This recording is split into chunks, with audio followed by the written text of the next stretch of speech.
Complain করতে এসেছি যে আমাদের নামে মিথ্যে কেস দিয়ে দেওয়া হচ্ছে, আমাদেরকে হুমকি দেওয়া হচ্ছে। টিএমসির গুন্ডাবাহিনীরা এখনও আমাদেরকে হুমকি দিচ্ছে, বলছে ভোটটা হয়ে যাক, তারপরে সব একটা করে তুলে দিলে মারবো, ঘর ছাড়া বাচ্চারা করবো।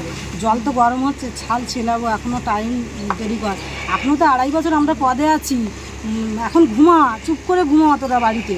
এখন তোরা এত লাফালাফি করিস না, তোরা বিজেপি করছিস তো। আমরা বলছি আমরা কোনো বিজেপি করছি না, আমরা তো আন্দোলন করেছি আমাদের জীবনের বাঁচার আশায়। দেখো আমরা আজকের হয়তো একটা রাজনৈতিক এতে জড়িয়ে গেছি, কিন্তু স্বয়ং নরেন্দ্র মোদী যে আমাদের মাথায় হাত রেখেছে, আমাদের বিপদের সময় যে আমাদের পাশে ছিল, তারই তো পাশে আমরা থাকবো। তিনি আমাদের পাশে আছেন, তিনি আমাদের আশ্বাস। পুলিশে যাচ্ছেন না আপনারা? পুলিশ তো প্রথম থেকেই কোনো কাজ করছে না আমাদের উপরে, আমাদের জন্য পুলিশ প্রথম থেকেই কিন্তু কোনো কাজ করছে না।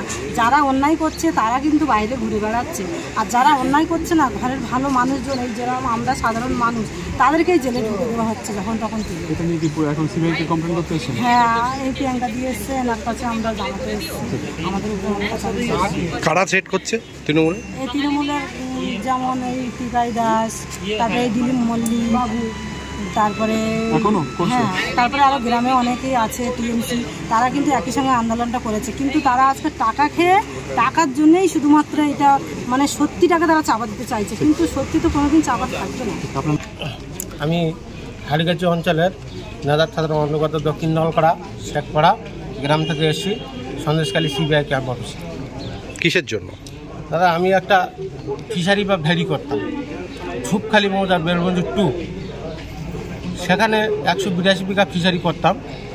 শাহজাহান ঘনিষ্ঠ যেসব দুষ্কৃতীরা ছিল, তারা আমাকে ওই ফিশারির উপরে 2 লক্ষ টাকা মানে মোস্তানি সালামি চেয়েছিল, কিন্তু আমি না দেওয়ায় সেই মোস্তানরা আমার ফিশারি উপরে হঠাৎ আগ্নেয়াস্ত্র নিয়ে চড়াও হয়। কবে?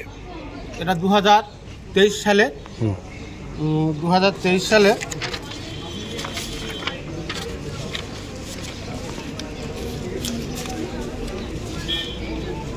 তারপরে কি হয়েছে? 2023 সালে 10ই মে